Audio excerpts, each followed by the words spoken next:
Chief whip को भी अवैध बताया है। शिंदे ने शिवसेना द्वारा बनाए गए चीफ व्हिप सुनील प्रभु को हटा दिया है और भरत गोगावले को अब मुख्य सचेतक नियुक्त किया है। इतना ही नहीं, शिंदे ने शिवसेना विधायकों की बैठक को भी अवैध बताया है। बागी एकनाथ शिंदे की तरफ से दावा किया जा रहा है कि उनके साथ 46 विधायकों का समर्थन है। इससे पहले मंगलवार को मुख्यमंत्री उद्धव ठाकरे ने नया आदेश जारी कर एकनाथ शिंदे को विधायक दल नेता पद से हटा दिया था, जिस पर शिंदे ने कहा कि वही विधायक दल के नेता हैं और शिवसेना के विधायक उनके साथ हैं। शिंदे ने दावा किया, जिस हिंदुत्व को पार्टी ने सत्ता के लिए पीछे छोड़ दिया था, अब फिर से उसी बाला साहब के हिंदुत्व को उनकी पार्टी शिवसेना आगे बढ़ाएंगी। शिंदे के बागी तेवरों से लग रहा है कि वो शिवसेना पर अपना कब्जा जमाने के मूड में हैं और आने वाले दिनों में ये लड़ाई असली शिवसेना और नकली शिवसेना के मोड़ तक न पहुंच जाए और हो सकता है कि पार्टी और पार्टी के चुनाव चिन्ह को लेकर शिंदे और ठाकरे परिवार आमने सामने होंगे। मामला चुनाव आयोग से लेकर कोर्ट कचहरी तक भी पहुंच सकता है। बहरहाल ये तो अभी कयास हैं। महाराष्ट्र की राजनीति में देखिए आगे आगे होता है क्या, क्योंकि शिवसेना के स्क्रिप्ट कोई और लिख रहा है। एकनाथ शिंदे तो शायद किसी मोहरे की तरह इस्तेमाल हो रहे हैं। ईटी नाउ स्वदेश।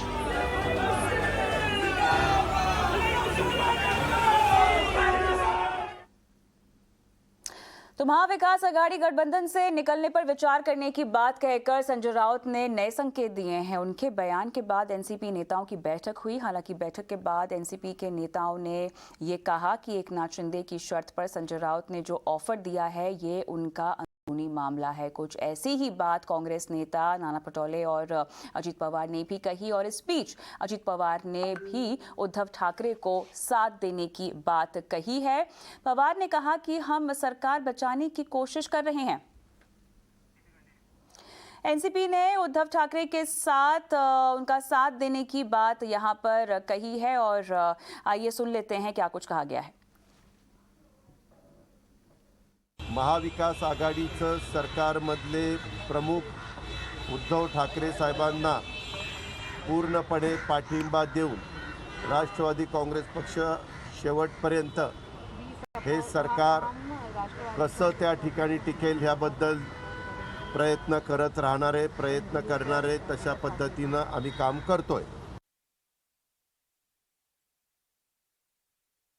ये सब ईडी के वजह से ये खेल चल रहा है। लोकतंत्र में जब भी फ्लोर टेस्ट होता है, जिसका बहुत हो उसकी सरकारें होती है, कांग्रेस उसके लिए तैयार है। हमारा ये कहना है कि महाविकास आघाड़ी के साथ हम हैं और हम रहेंगे। अगर उनको किसी के साथ अलायंस करना है तो उसमें हमारी कोई जोर जबरदस्ती नहीं है। तो असम का गुवाहाटी महाराष्ट्र की राजनीति का एपिसेंटर बना हुआ है। एकनाथ शिंदे गुवाहाटी में अपना दम भर रहे हैं और अपने खेमे में ज़्यादा से ज़्यादा विधायकों का दावा भी कर रहे हैं। लेकिन गुवाहाटी के रेडिसन ब्लू होटल से आई एक तस्वीर नए ट्विस्ट का इशारा तो नहीं कर रही। ये तस्वीर है मेघालय के सीएम कॉनराड संगमा की, जो आज ब्लू रेडिसन होटल पहुंचे हैं। तो क्या इस तस्वीर का कनेक्शन उन कयासों से है जिसमें शिवसेना के बागी विधायकों को इम्फाल या नॉर्थ ईस्ट के किसी दूसरे राज्य में शिफ्ट करने की अटकलें लग रही थी? चलिए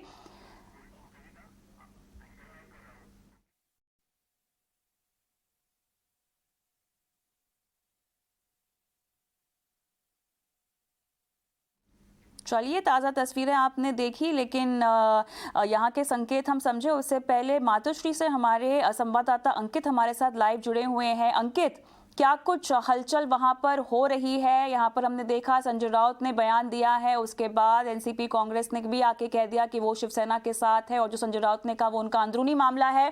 क्या कुछ डेवलपमेंट है?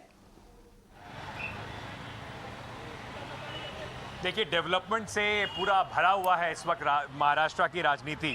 अगर आप बात करें तो जब दिल्ली से मैं निकला था तो दिल्ली से लेकर महाराष्ट्र तक शायद हर व्यक्ति इसी बात की कयास लगा रहा था कि क्या सरकार बचेगी या नहीं। और इस वक्त तो मातोश्री में अगर आप सोचेंगे तो कहीं ना कहीं उद्धव ठाकरे के लिए सबसे बड़ी चुनौती यही है, ना सिर्फ सरकार बचाने की, मुख्यमंत्री की कुर्सी बचाने की, बल्कि उसके साथ साथ अपनी पार्टी को बचाने की और जो बाला साहब ठाकरे की पार्टी की एक साख है उसको बचाने की जद्दोजहद में उद्धव ठाकरे लगे हुए हैं।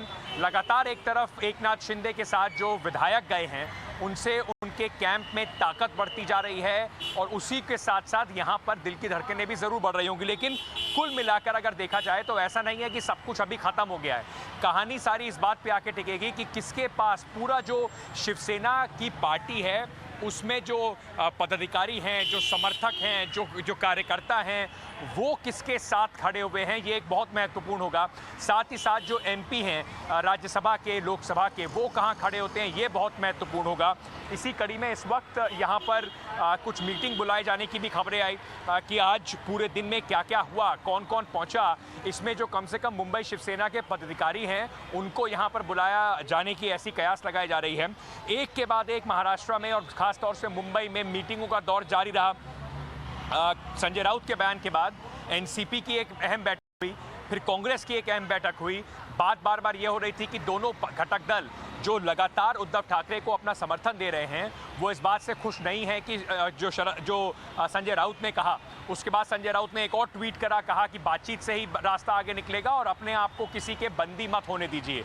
उस पर पलटवार करते हुए एकनाथ शिंदे कैंप ने सीधी सीधी बात कही कि बात तो तभी होगी जब उद्धव ठाकरे इस्तीफा देंगे और गठबंधन से बाहर आ जाएंगे। उन सब के बीच में क्या अभी भी कोई रास्ता बचा है मना के वापस लाने का, या जो कयास लग रहे हैं कि ये पूरा खेल यहीं से चल रहा है, वो सारी बातों का जो राजनीतिक कम से कम बाजार है वो गर्म है। अभी ये कहना ज़रूरी होगा कि इसका जो आखिरी जो एक्ट है इस पूरे खेल का, ऐसा नहीं है कि कल 30, 40, 35 विधायक अगर एकनाथ शिंदे के साथ हैं शिवसेना के, उसका मतलब सीधा सीधा ये है कि पूरी शिवसेना पार्टी उनकी और सरकार कल पलट जाएगी। उसमें बहुत सारे संवैधानिक और राजनीतिक दांवपेच बचे हुए हैं और शायद उन्हीं को लेकर अभी उद्धव ठाकरे के पास थोड़ी बहुत उम्मीद भी बची हुई होगी। इसी उम्मीद पर मैं अब बात करना चाहती हूं क्योंकि अब दोनों तरफ से एक एक पहल और नाराजगी बातें करने को लेकर सामने आ रही है। मामला अभी कहां अटका हुआ है, अब किस चीज का इंतजार हो रहा है? देखिए, बड़ा सीधा एक डिवीजन है, एक लाइन जो लांग ली गई है एकनाथ शिंदे द्वारा। उन्होंने अपनी बात बिल्कुल सीधी रख दी है कि आप महाअघाड़ी, विकास अघाड़ी सरकार को छोड़िए तो पार्टी बची रहेगी, वरना मैं पूरी पार्टी आपसे ले जाऊंगा। ऐसा कम से कम वो धमकी देते नजर आ रहे हैं। दूसरी तरफ कल भी जब उद्धव ठाकरे आए थे तो उन्होंने कहा था कि मुझे इस बात का दुख है कि पवार साहब और कांग्रेस मेरे साथ खड़ी है, मेरे अपने ही मुझे छोड़ के चले गए। तो बात कहीं ना कहीं इस बात पे आके टिकती है कि शिवसेना पे जो बात कयास लगाई जा रही थी कि जो हिंदुत्व एक छवि है, क्या वो धूमिल हो रही है। और उसके साथ साथ अगर आप मराठवाड़ा की खास तौर से राजनीति को समझे, जहां पर शिवसेना और एनसीपी एक दूसरे के प्रतिद्वंदी रहे हैं, जीतते हारते रहे हैं, तो वहां पर जो शिवसैनिक हैं जो इस बार चुनाव शायद जीत नहीं पाए, उनको लग रहा है, और जो जीते भी हैं उनको लग रहा है कि अगले चुनाव में अगर साथ रहे तो उनका पत्ता कट जाएगा, उनका क्या होगा, एनसीपी उन पर हावी हो जाएगी। तो बात सारी अपने अस्तित्व को लेकर है। लेकिन क्या भाजपा के साथ जाकर ही वो अस्तित्व बचाया जा सकता है? क्योंकि हमने कई बार देखा है कि भारतीय जनता पार्टी के जो बाकी घटक दल हैं, बिहार में भी खटपट चल रही है, धीरे धीरे एनडीए का साइज कम होता जा रहा है। क्या उसमें जाके शिवसेना खुश रह पाएगी? क्योंकि साख की जो लड़ाई थी शुरुआत में बीजेपी और शिवसेना में, वो थी मुख्यमंत्री कौन, मुख्यमंत्री शिवसेना का बनेगा, इसी को लेकर वो पहले उनके साथ नहीं गए थे। अब अगर वो उनके साथ जाते हैं तो क्या बीजेपी मुख्यमंत्री पद देगी? वो कहीं ना कहीं लगता नहीं है। और अगर ऐसा होगा नहीं तो बीजेपी में जाके उद्धव ठाकरे को क्या मिलेगा, शिवसेना को क्या मिलेगा, ये एक बड़ा सवाल है। बिल्कुल, आप नजर बनाए रखिए, लगातार गतिविधियां यहां पर तेज होती हुई दिखाई दे रही हैं। अपडेट लेते रहेंगे अंकित। फिलहाल शुक्रिया तमाम डिटेल्स के लिए। आगे बढ़ेंगे। गुवाहाटी में पहले टीएमसी कार्यकर्ताओं ने हंगामा किया और अब महाराष्ट्र के सियासी संकट में ममता बनर्जी की भी एंट्री हो गई है। ममता ने तंज कसते हुए कहा है कि शिवसेना के बागी विधायकों को पश्चिम बंगाल भेज दीजिए, हम उनकी अच्छी खातिरदारी करेंगे। और ममता ने बीजेपी नैतिक तरीके से महाराष्ट्र की सरकार को गिराने की कोशिश कर रही है, ऐसा कहा। आज आप पहाड़ में पावर में हैं, इसी के लिए मानी पावर का साथ खेल रहा है, मसल पावर का साथ खेल रहा है, माफिया पावर के साथ खेल रहा है। लेकिन एक दिन तो आपको जाना ही पड़ेगा। कल जब आप नहीं जाएगा तो आपका लिए क्या रह जाएगा? कुछ नहीं रह जाएगा। लोकतंत्र को खत्म मत कीजिए, ऐसा नहीं होना चाहिए। I think that Maharashtra government must get justice. ऐसा रुपया देके, ईडी देके, सीबीआई देके ऐसा पार्टी मत तोड़ो। ऐसा तोड़ने से आपका पार्टी भी कोई तोड़ सकता है, but this is not for democracy. I don't support that.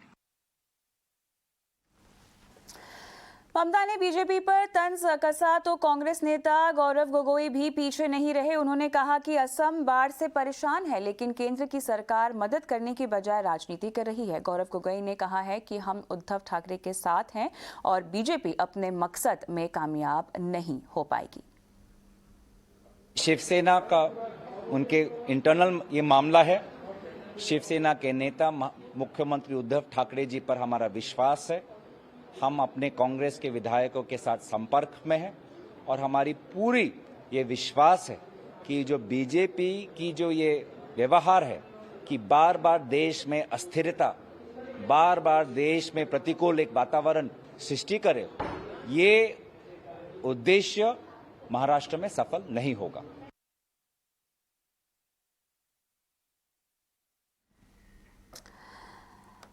लेकिन चलिए, यहाँ पर महाराष्ट्र की राजनीति का केंद्र बना गुवाहाटी, वहाँ पर अब किस तरह से हमने आपको तमाम ताज़ा हालात बदल रहे हैं वो बताए हैं। लेकिन हमारे साथ अब इस पूरे गतिविधि को और समीकरण को समझने के लिए जानकार जुड़ गए हैं। पॉलिटिकल जर्नलिस्ट अरविंद जयतिलक और पॉलिटिकल कमेंटेटर तेजस मेहता हमारे साथ जुड़ गए हैं। आप दोनों का स्वागत है हमारी इस पेशकश में। तो तेजस, अगर तुम मिल जाओ, अघाड़ी छोड़ देंगे हम, होगा कैसा? देखिए, मुझे लगता है आगे अगले 24 घंटे में तो कुछ होने वाला नहीं है। ये जो संजय राउत बात करते हैं, उनका एक बात करने का तरीका है और थोड़ा दबदबा होना चाहिए, थोड़ा लगना चाहिए कि हम अभी भी मैं संजय राउत हूँ, मैं शिवसेना हूँ। तो मुझे लगता नहीं अगले 24 घंटे में कुछ होने वाला है, क्योंकि अभी भी आंकड़े पूरी तरह से साफ नहीं है। क्योंकि अभी भी हम देख रहे हैं कि और 2 विधायक मुंबई से निकले हैं और गुवाहाटी पहुंच सकते हैं, ऐसी खबर आ रही है। तो ये बढ़ता ही रहेगा और 3 जाते हैं, 2 वापस आते हैं। तो ये पूरा जो सिलसिला है, मामला है, वो चलता रहेगा। लेकिन अंत में ये आंकड़े गुवाहाटी के होटल में आप फोटो दिखा सकते हो, अच्छी बात है। एक अपना जो शक्ति प्रदर्शन होता है वो मालूम पड़ता है कि एकनाथ शिंदे के पास कितने आमदार है। वो निर्दलीय को छोड़ दीजिए, लगभग 35 से 37 ऐसे विधायक लगते हैं। तो अंत में क्या वो उनके साथ रहेंगे? क्या वो 38 का फिगर है वो क्रॉस कर पाएंगे?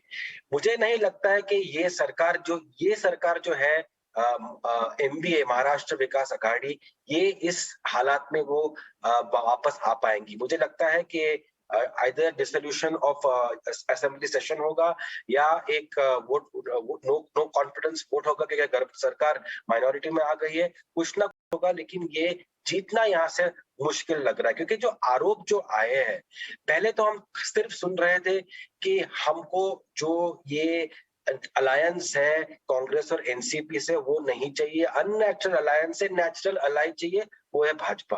लेकिन आज जो एकनाथ शिंदे ने वो एक खत जो रिलीज किया ट्विटर पर, वहां साफ उंगलियां लग रही थी, निशाना हो रहा था उद्धव ठाकरे पर, और वो बहुत बड़ी बात है। हमने ऐसा कभी आगे देखा नहीं है महाराष्ट्र की राजनीति में, जहां ठाकरे परिवार के जो भी अहम वो नेता हो, उद्धव ठाकरे या बाला साहेब ठाकरे, उनके अगेंस्ट इतने सारे विधायक बोल रहे हैं। हाँ, बगावत तो पहले भी हुई है, नारायण राणे थे, छगन भुजबल थे, लेकिन वो एक अपनी जो पोजीशन थी पार्टी में, उसको बढ़ाने के लिए थी। लोग चाहते थे कि वो आगे सामने आए, लेकिन ऐसा हुआ नहीं और इसलिए वो नाराज होकर चले गए।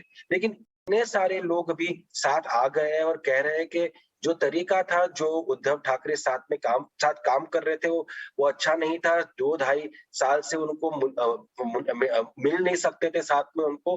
तो जाहिर सी बात है, एक इमेज, एक परसेप्शन, एक जो ब्रांड था ठाकरे का, उसपे जाहिर सी बात है एक डेंट तो लगा ही है आज।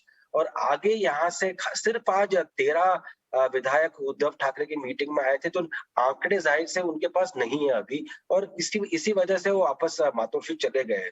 लेकिन आगे क्या होगा, ये सरकार नहीं रहेगी, दूसरी सरकार आएगी, चुनाव हो सकते हैं, लेकिन चुनाव हो गए तो भाजपा को ये सोचना पड़ेगा पहले तो कि क्या ये जो विधायक आएंगे उनको वो अपनी पार्टी में ले लेंगे, लेकिन क्या वापस इतने सारे लोगों को एकनाथ शिंदे जिता पाएंगे?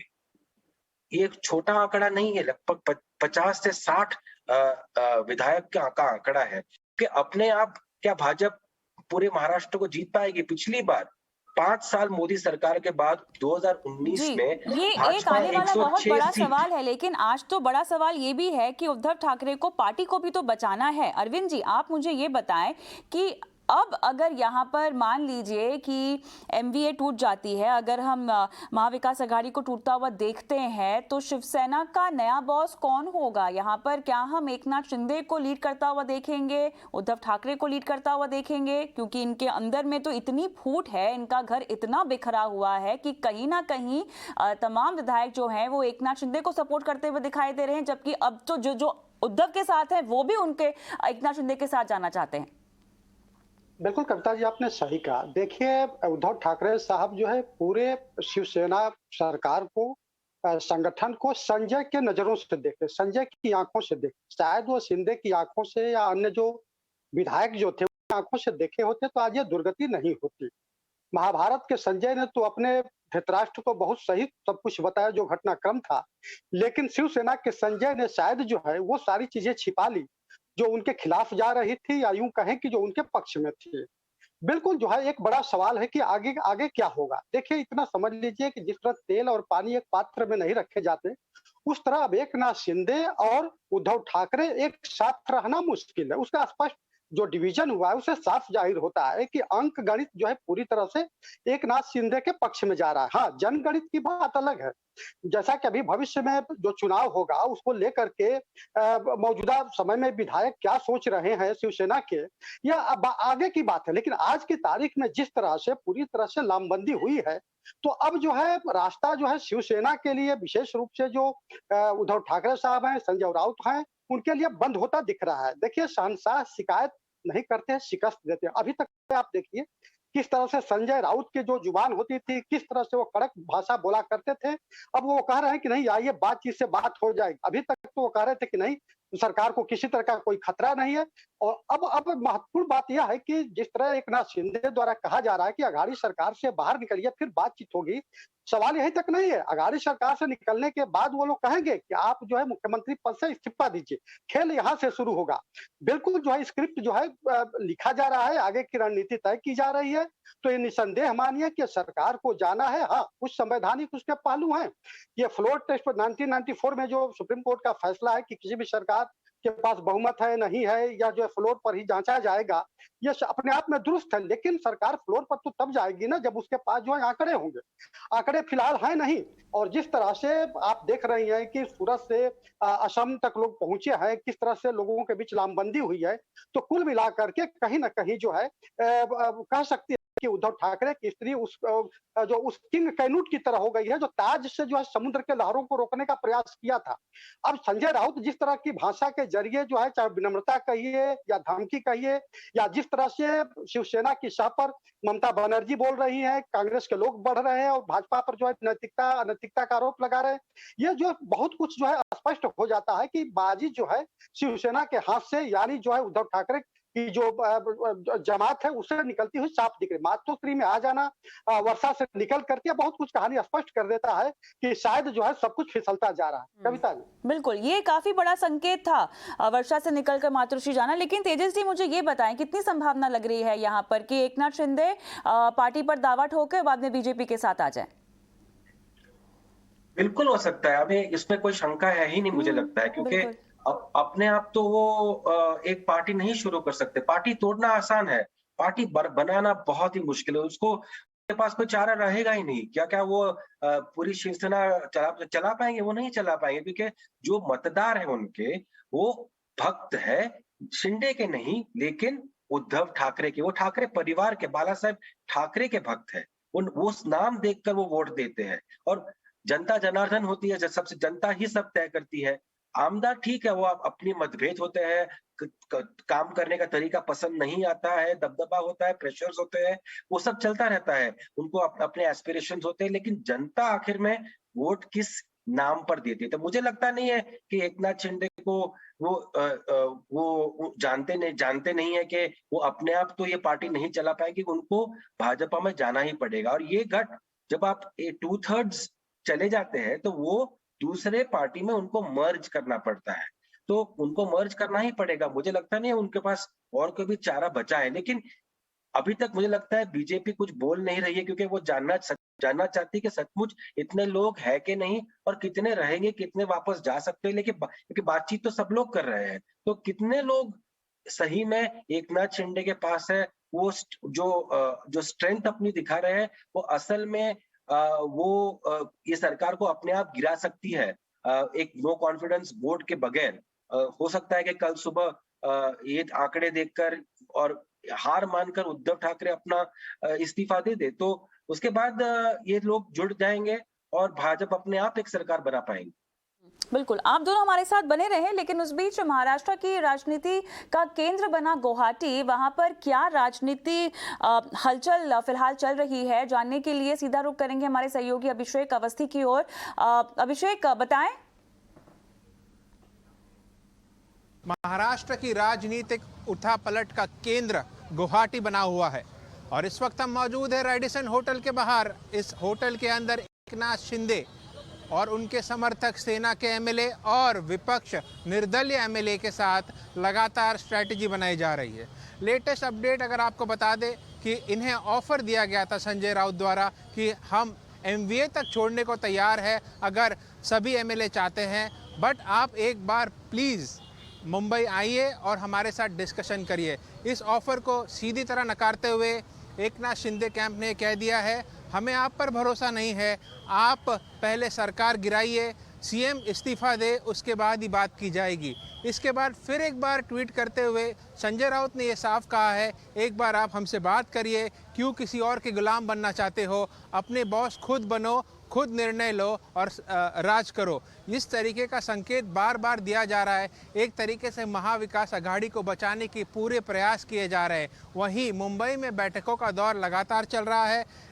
एनसीपी और कांग्रेस की बात करें तो वो अपनी मीटिंग्स कर रहे हैं और जो संजय राउत का बयान आया है एमवीए से बाहर जाने का, वो कहीं खटकता लग रहा है दोनों दलों को। इस पे चर्चा करने के लिए मीटिंग्स के दौर लगातार चल रहे हैं। वहीं संख्या बल की बात करें, एकनाथ शिंदे के पास लगातार संख्या बल बढ़ता जा रहा है और सीधा उसका असर महाराष्ट्र में महाविकास आघाड़ी सरकार अभी माइनॉरिटी में आ गई है, अल्पमत में आ गई है और कभी भी गिर सकती है। लेकिन लगातार राजनीतिक उलट पलट चल रहा है और हम आप तक लेटेस्ट अपडेट पहुंचाते रहेंगे।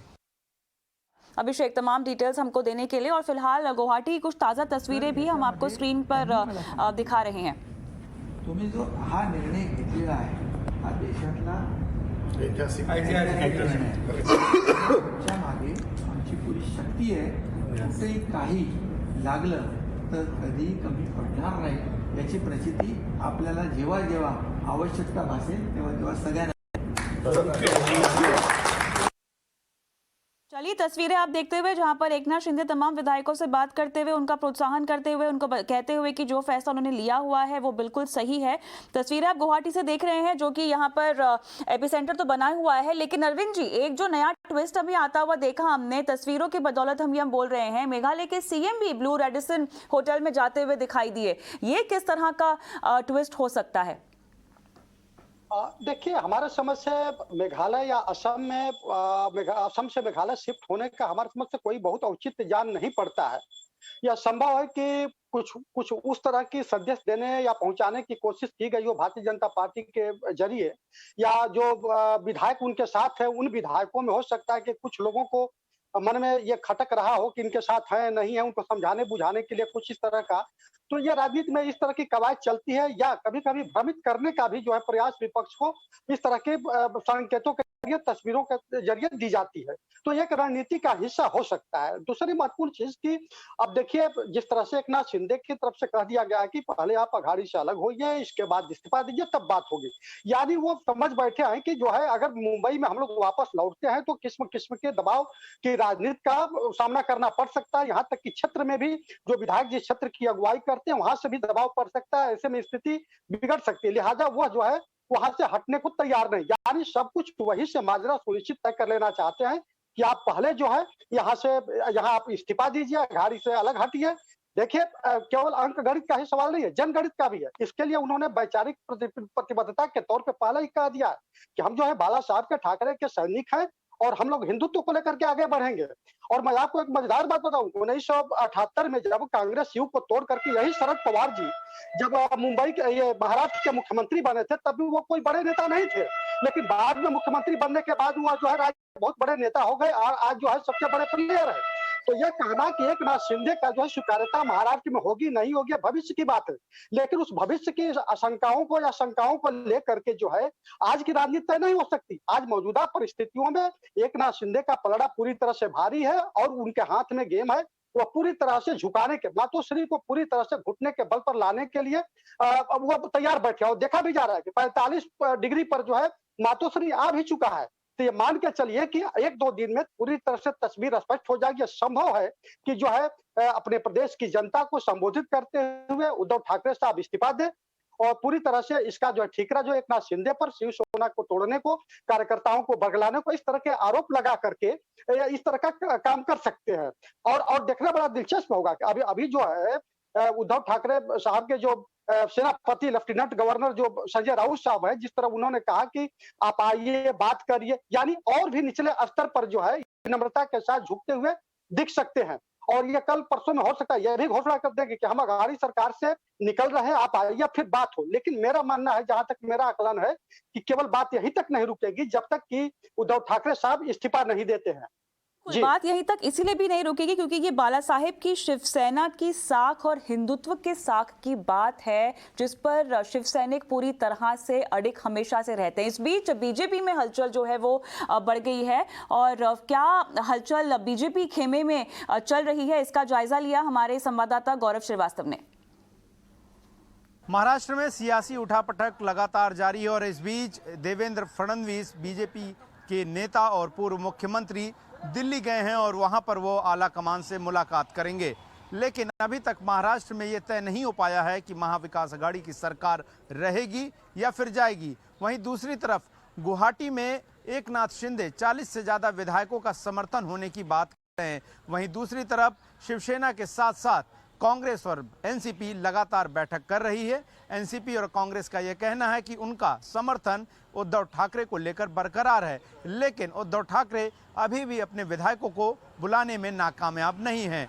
हालांकि अभी मौजूदा जो आंकड़े हैं वो साफ दिखाते हैं कि अगर महाराष्ट्र विधानसभा में फ्लोर टेस्ट कराया जाता है तो उस फ्लोर टेस्ट में महाविकास अघाड़ी की सरकार अल्पमत में आ जाएगी, यानी कि सरकार गिर जाएगी और ऐसे में दोबारा बीजेपी शिवसेना के दूसरे गुट के साथ मिलकर सरकार बना सकती है। हालांकि आज पूरे दिन के डेवलपमेंट की बात करें तो आज एक दूसरे पर आरोप प्रत्यारोप, बयानों की बात और इसके अलावा तमाम प्रेस कॉन्फ्रेंस के साथ ये तस्वीर साफ नहीं हो सकी कि आखिर महाराष्ट्र में सरकार का क्या होने जा रहा है। आज उद्धव ठाकरे महाराष्ट्र के मुख्यमंत्री ने 2 महत्वपूर्ण बैठकें बुलाई थी। पहला मातोश्री में उन्होंने अपने विधायकों को बुलाया था और दूसरा उन्होंने सभी मंत्रालयों के सचिवों के साथ एक बैठक करनी थी। दोनों ही बैठक टाल दी गई हैं। अब ऐसे में देखा जाएगा कि क्या उद्धव ठाकरे के भावनात्मक अपील के बाद और संजय राउत की तमाम बयानबाजियों के बीच में भी क्या विधायक वापस लौट कर आएंगे। हालांकि इस बीच संजय राउत ने एक बयान देकर सबको चौंका दिया, जिसमें उन्होंने कहा कि अगर बागी और असंतुष्ट विधायक चाहते हैं तो वो वापस आए, हम बात करेंगे और एनसीपी और कांग्रेस के साथ के गठबंधन को खत्म करेंगे। लेकिन इन सब के बीच में अभी भी संशय बना हुआ है कि ये सरकार कितने दिन चलेगी, उद्धव ठाकरे इस्तीफा कब देंगे और फिर दोबारा से यहाँ सरकार कब बनेगी। तो तेजस, अब हमको ये समझाएं, देखिए इस पूरे ड्रामे की स्क्रिप्ट चाहे जिसने भी लिखी हो, ठीक है, बीजेपी की भूमिका हमको समझाए। पार्टी तोड़ने में दिलचस्पी है कि सरकार? देखिए, इतने सारे विधायकों को संभालना, प्रोत्साहित करना एक पार्टी छोड़ने के लिए ये आसान नहीं हो सकता है कोई भी पार्टी के लिए, क्योंकि देखिए यहाँ बहुत सारे लोग जो मराठवाड़ा से है, जो उनका गढ़ है शिवसेना का, कोंकण एरिया जो वहां से है, मुंबई से है, ठाणे से है, इतने सारे लोगों को समझाना और धक्का मारना कि आप एकनाथ शिंदे के पीछे, ये मुझे लगता है कि यहाँ जाहिर सी एक नाराजगी है और सबसे बड़ी नाराजगी ये थी लोगों में भी और शिवसेना के जो समर्थक है उनमें और विधायकों में कि ये जो चुनाव पहले हुआ था 2019 में वो हुआ था शिवसेना और भाजपा के नाम पे हमने लड़ा था, मतलब मत हमको मिला था, हम जीते थे लेकिन हम कर नहीं पाए। और ये जो एक अननेचुरल अलायंस था, सबने बात इसके ऊपर की थी कि ये कब तक चलेगा, कब तक चलेगा। 2.5 साल निकल गए। देखिए भाजपा शिवसेना और एनसीपी के बीच झगड़ा नहीं है, शिवसेना या कांग्रेस के बीच अभी झगड़ा नहीं है, ऊपर के जो नेता है सबसे बड़े नेता, लेकिन जो नाराजगी है वो शिव सैनिकों में है, क्योंकि ये जो इतने साल से एक आइडियोलॉजिकल एक विरोधी रहे हैं ये सब पार्टियां, अचानक साथ में आ जाना और अपने जो 20-30 साल के जो साथी थे उनको छोड़ देना, क्योंकि हिंदुत्व पे ही दोनों पार्टी साथ में रहती है। तो मुझे लगता नहीं है कि भाजपा ने यहाँ धक्का मारा होगा। जाहिर सी बात है कि ये गुजरात जाते हैं, गुवाहाटी जाते हैं, इतने सारे भाजपा के लोग उनको मिलने जाते हैं, तो कोई ना कोई कनेक्शन तो होगा ही, क्योंकि अंत में तो जो सरकार बना पाएगा वो भाजपा ही बना पाएगा। तो भाजपा का रूल तो जाहिर सी बात होगा ही, और भाजपा को आना ही पड़ेगा, क्योंकि वो एनजीओ नहीं है, वो पॉलिटिकल पार्टी है। सत्ता में वैक्यूम होता है तो किसी ना किसी को तो आना ही पड़ता है।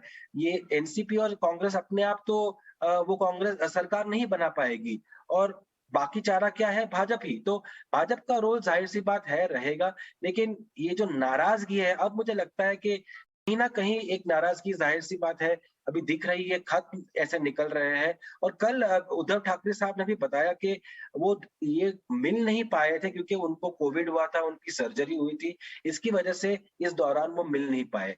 लेकिन आज जो सिरसट साहब है उन्होंने जो खत लिखा, वहां कह रहे थे कि एनसीपी राष्ट्रवादी लोग के विधायक उद्धव ठाकरे सीएम को मिल सकते थे।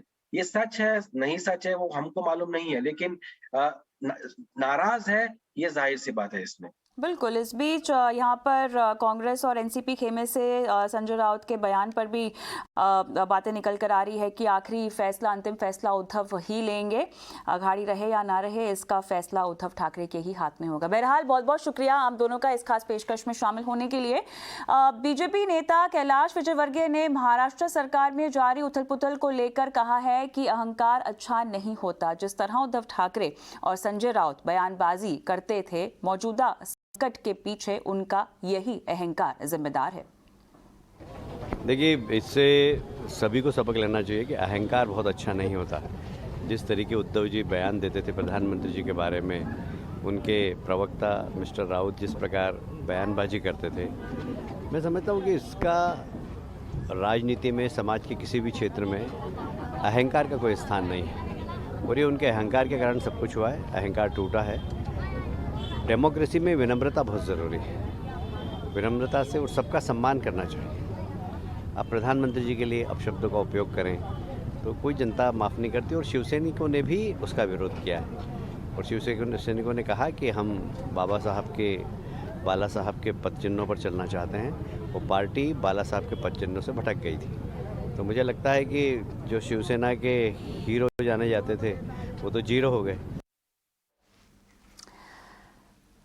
चलिए राजनीति से आगे बढ़कर अब रुक करेंगे शेयर बाजार की ओर, जहां पर ग्लोबल मंदी की आशंका से कच्चे तेल में गिरावट देखने को मिल रही है। और इस विषय पर पाइपर सरिका के एमडी और सीईओ अभय अग्रवाल और एमएफएसएल के head of retail research Siddharth से बात की हमारे सहयोगी अजय शर्मा ने। इस दौरान उन्होंने क्या कुछ कहा, ये आपको सुनाते हैं। नमस्कार, आप देख रहे हैं स्वदेश आवर। मैं हूं अजय शर्मा। ये वो प्लेटफॉर्म है जहां हम मार्केट और इकोनॉमी से रिलेटेड वो इश्यूज़ उठाते हैं, उन्हें डाइसेक्ट करते हैं और एनालाइज करते हैं, जो आपको एक बेहतर इन्वेस्टर बनने में और बाज़ार में आपकी अप्रोच को सटीक होने में मदद करता है। इनफैक्ट अगर आप बाज़ार को लास्ट 3-4 दिन से देख रहे हैं तो उसमें जो जान में जान आई है, उसका सबसे बड़ा रीज़न है क्रूड ऑयल प्राइसेस करेक्ट हुए हैं। आपको याद होगा हर कमोडिटी टॉप से 15-20% नीचे है। एग्री कमोडिटीज़, इंडस्ट्रियल मेटल्स, सिर्फ क्रूड ऐसा था जो 124 के आसपास एकदम बना हुआ था, टिका हुआ था 135 से नीचे आके। लेकिन लास्ट 3-4 दिनों में क्रूड ऑयल प्राइस भी घट के $110 के नीचे 108-109 पे आ गए हैं। इसीलिए बाजार आपको आप निफ्टी 15,600-700 के आसपास नजर आ रहा है और बहुत सारे सेक्टर्स में जान आ गई है। लेकिन बैंकिंग सेक्टर, इनफैक्ट यही नहीं, क्रूड के जितने भी बेनिफिशियरी हैं, banking, auto, capital goods, select consumer भी सब बहुत ज़्यादा वाइब्रेंट हो गए। तो ये हमें एनालाइज करना ज़रूरी है कि मार्केट के लिए कितना बड़ा फैक्टर है ये। क्या मार्केट इतना हेजिटेट करके झिझक के चल रहा है क्रूड के गिरने के बाद भी? हमारे साथ Siddharth Khemka, head of research eight Motilal, और अभय अग्रवाल, पाइपर सिरेका के फाउंडर एंड CIO जुड़ रहे हैं ये सब बात करने के लिए। अभय, आपसे पूछूंगा, मैं भी काफ़ी एक बार देख के तो मैं परेशान था और मुझे आशंका हो रही थी कि क्रूड गिरता चला जा रहा है, बाजार रिएक्ट नहीं कर रहा है। आज कुछ जाके हमने जान आती देखी। इस हेजिटेशन का आप क्या रीजन पढ़ते हैं? देखिए अजय, पिछले आप देखें 3 से 6 महीने में क्या हुआ है कि जब भी कुछ रिकवरी आती थी वो लास्ट नहीं करती थी, तो मार्केट में काफी झिझक है लॉन्ग टर्म इन्वेस्टर्स में भी कि अगर हम जल्दी में कुछ ले लें और फिर अगले दिन भाव गिर जाए तो जल्दबाजी ना करें, आराम से लें। पर और इसका सबसे बड़ा एक इंडिकेटर, जैसे आपने कहा, सबकी नजर इसी पे लगी हुई है कि जो ग्लोबल इन्फ्लेशन ड्राइव कर रहा है क्रूड ऑयल, स्पेशली इंडिया में, तो उसका भाव $125, ऑलमोस्ट $130 तक चला गया था और काफी बड़े रिसर्च एनालिस्ट ने भी कहना शुरू कर दिया था कि 150 हो जाएगा, शायद 200 भी हो जाए। तो काफी डर था इन्वेस्टर्स के दिल में कि अगर इतना इसकी वजह से इन्फ्लेशन अनअबेटेड रहा ग्लोबली और इंडिया में, तो इंटरेस्ट रेट्स क्या इस लेवल तक बढ़ जाएंगे कि जो कंजम्पशन डिमांड है वो एकदम ही खत्म हो जाएगी। पर जिस तरह से अब ये करेक्शन आया है, लोगों को थोड़ा कॉन्फिडेंस आ रहा है, और जैसे मैंने आपसे कहा कि मार्केट में कोई बाहर बैठने के लिए नहीं आता है। लोग चाहते हैं कि अपॉर्चुनिटीज ढूंढें जिसमें इन्वेस्टमेंट में रिटर्न मिले। तो अगर ये क्रूड प्राइस इसी तरह करेक्ट होता रहा तो ये लोगों की झिझक जो अभी थोड़ी बहुत है वो भी मेरे ख्याल से कम होती जाएगी। और आज जैसे हम देख रहे हैं ऑटोज में और जो भी रिलेटेड बेनिफिशियरीज हैं लो क्रूड ऑयल के, वो सारे सेक्टर परफॉर्म कर रहे हैं अच्छा। तो मुझे लगता है कि ये जैसे जैसे क्रूड का भाव और नीचे गिरेगा धीरे धीरे करके भी, तो ये झिझक जो है इन्वेस्टर्स की ये और कम होती जाएगी और मुझे लगता है कि अच्छे इन्फ्लोज आएंगे फिर। सिद्धार्थ, आपने तो कॉर्पोरेट अर्निंग बीते हुए क्वार्टर की भी एनालाइज की थी। अगर वाकई इंडस्ट्रियल कमोडिटीज पीक हो गई, एग्री कमोडिटीज पीक हो गई और अब क्रूड भी नीचे आने लगा, तो ये कॉर्पोरेट इंडिया के मार्जिन्स के लिए कितनी अच्छी खबर है? क्योंकि कॉर्पोरेट इंडिया तो हमने जितने से बात की सब इसी बात से चिंतित थे, रॉ मटेरियल प्रेशर बढ़ रहे हैं, मार्जिन पे इम्पैक्ट है, पूरी तरह पास ऑन नहीं कर पा रहे हैं। अजय, अगर आप देखें तो जो कॉर्पोरेट का अर्निंग्स है, अगर हम स्पेसिफिकली जब जनरली देखते हैं तो निफ्टी अर्निंग्स की बात करते हैं, उसमें अगर आप देखें तो तेरा मतलब एक क्लियर डिमार्केशन है। कुछ सेक्टर्स है जिनका क्रूड से कोई डायरेक्ट इम्पैक्ट नहीं है, जैसे कि बैंक्स, IT से क्षेत्र। बट अगर आप दूसरी तरफ देखें तो कमोडिटी लिंक्ड सेक्टर्स हैं, मेटल्स हैं, ऑयल एंड गैस है, ऑटो है, सीमेंट है, ये सब फ्यूल डायरेक्टली या इनडायरेक्टली क्रूड रिलेटेड इम्पैक्ट इन्हें मिलता ही है। तो और अगर आप ओवरऑल इकोनॉमी की बात करें तो भी एक जब हम बिकॉज हम एक बहुत इंपोर्ट डिपेंडेंट कंट्री है क्रूड के, तो जब क्रूड प्राइसेस बढ़ती है, हमारी इंपोर्ट बिल बढ़ती है, रुपी पे एक इम्पैक्ट आता है, तो उसका भी काफी सेक्टरों पे इम्पैक्ट आता है। तो एक जो ये यहाँ से करेक्शन क्रूड में हो रहा है, ये काफी पॉजिटिव्स है। मतलब एक तो अर्निंग्स पे डायरेक्ट इम्पैक्ट आता है, इनडायरेक्टली जो बेनिफिट होती है वो भी मिलती है, और प्लस इकोनॉमी को जो एक रिलीफ मिलती है इंपोर्ट बिल से, ये तीनों का एक पॉजिटिव इम्पैक्ट है।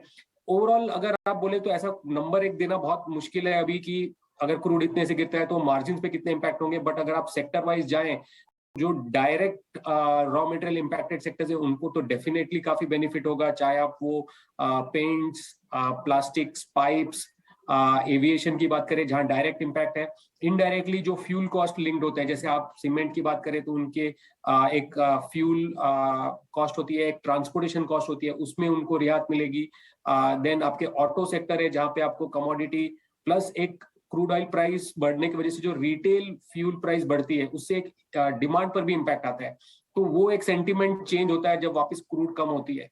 तो ये सारे बेनिफिट्स हमें देखने को मिलेगी।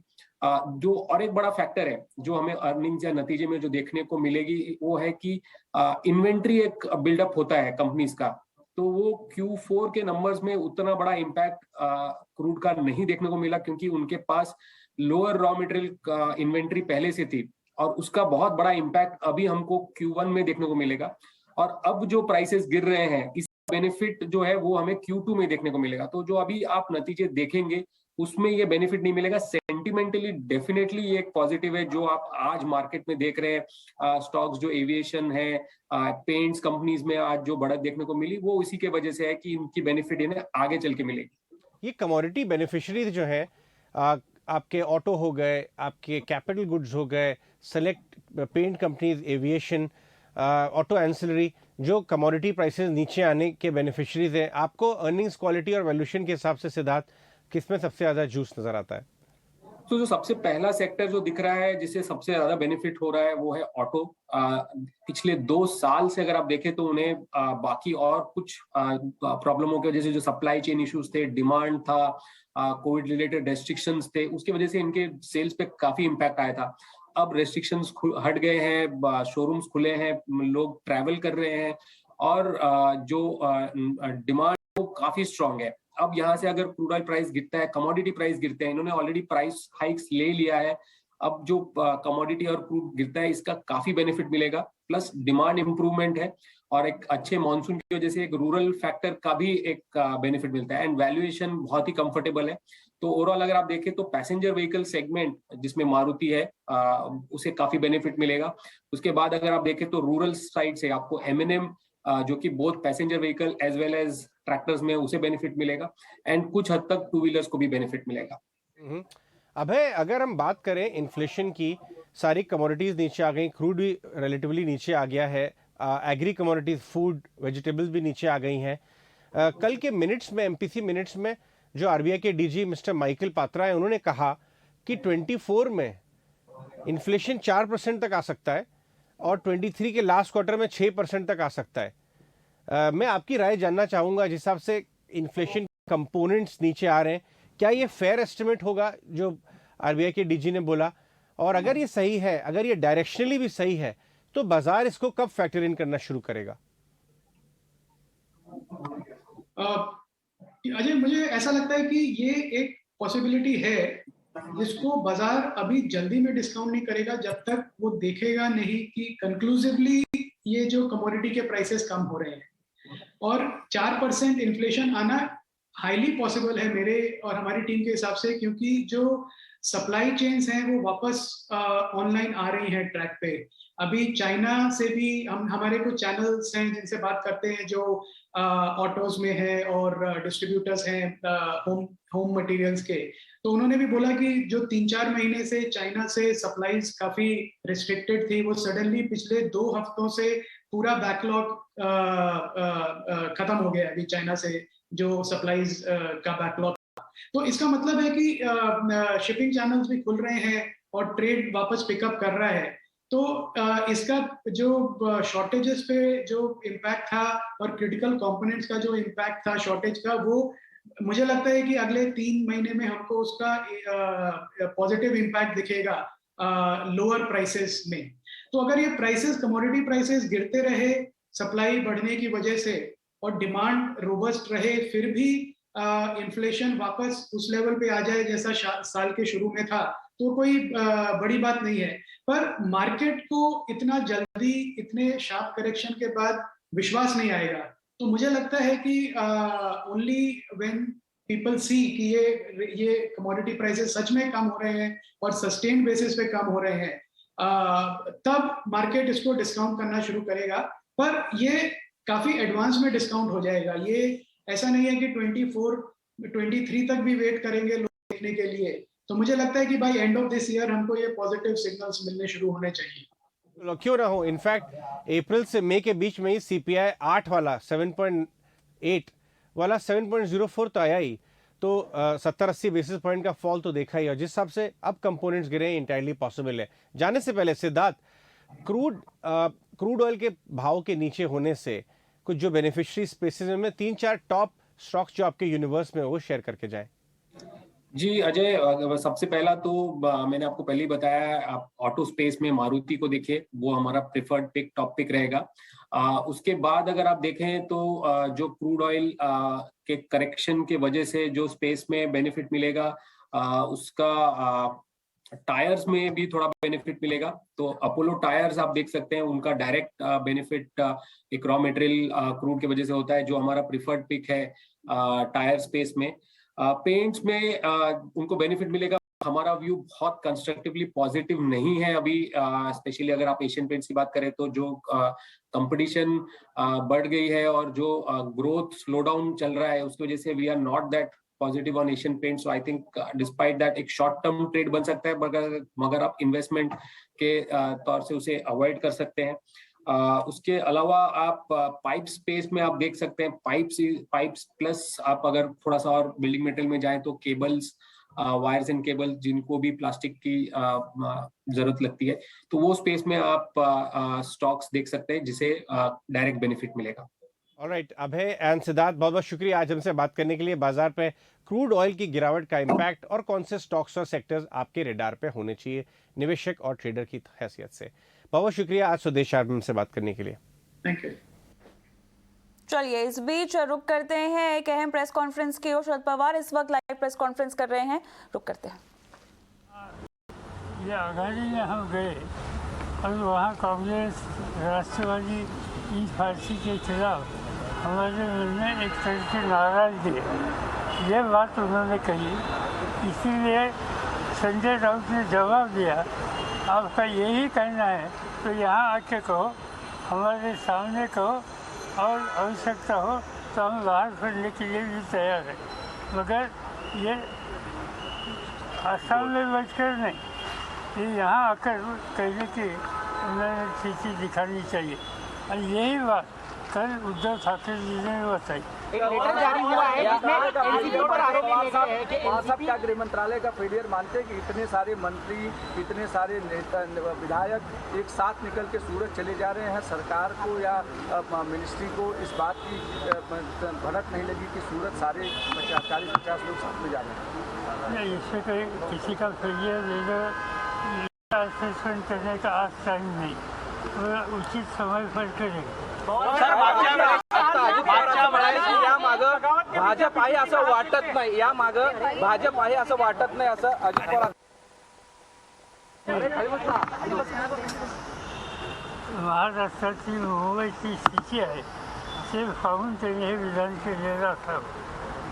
इथं प्रत्यक्ष लोक हलवणं आणि हे ऑपरेशन करणं, याच्यामध्ये आज श्री एकनाथ शिंदे आणि त्यांचे सहकारी दिसतात। पवारांना इतकी स्थानिक व्हायची जरूर आहे, परंतु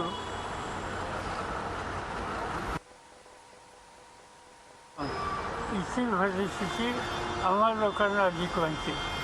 राज्याच्या व्हायची सांगू इच्छितो की आता मी टेलिव्हिजनवर एक शिंदे यांचं एक इंटरव्ह्यू पाहिला आणि त्याच्यामध्ये त्यांनी असं स्टेटमेंट केलं आहे की आम्हा लोकांना अधिक वाटते राज्याच्या व्हायची।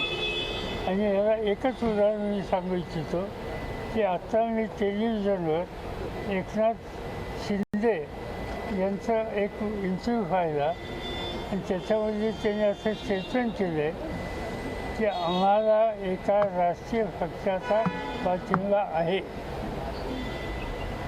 एका राष्ट्रीय पक्षाचा। माझ्याकडे देशातल्या सगळ्या पक्षांची यादी आहे आणि या यादीमध्ये देशामध्ये राष्ट्रीय पक्ष कोण? एक भाजप, दोन मायावती, तीन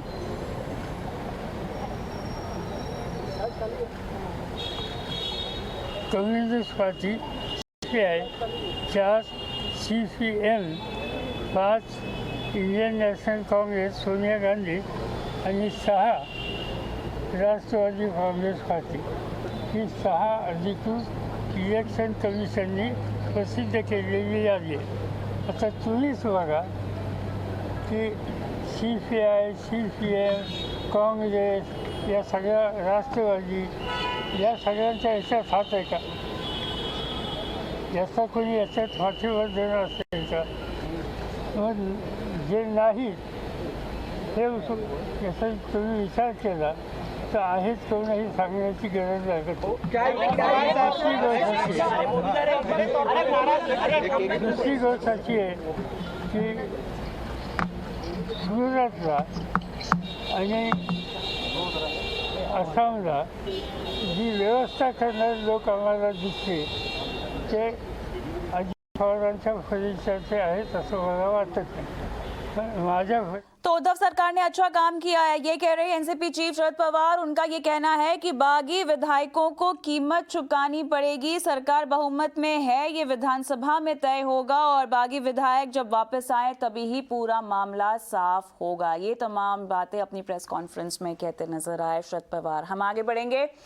देश के दूसरे नंबर के सबसे अमीर शख्स गौतम अदानी के 60वें जन्मदिन और उनके पिता की 100वीं वर्षगांठ के मौके पर अदानी परिवार ने 60,000 करोड़ रुपए के दान का ऐलान किया है। ये डोनेशन स्वास्थ्य, शिक्षा और स्किल डेवलपमेंट के क्षेत्र में दिया जाएगा, जिसको अदानी फाउंडेशन द्वारा कई डेवलपमेंट प्रोग्राम में लगाया जाएगा। अदानी फाउंडेशन 16 राज्यों के लगभग 2,400 से अधिक गाँवों में प्राथमिक शिक्षा, जन स्वास्थ्य, स्वरोजगार और कुपोषण उन्मूलन के लिए काम कर रहा है। आपको बता दें कि गौतम अदानी और उनके पिता शांतिलाल अदानी का जन्मदिन एक ही है और साथ ही 24 जून 1962 को गुजरात के अहमदाबाद में गौतम अदानी का जन्म हुआ था।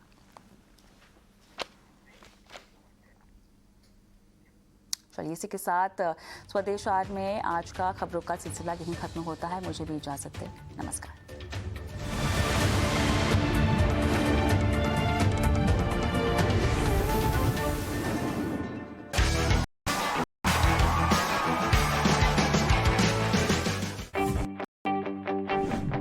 स्टॉक मार्केट में पोर्टफोलियो बनाना हो सकता है मुश्किलों से भरा।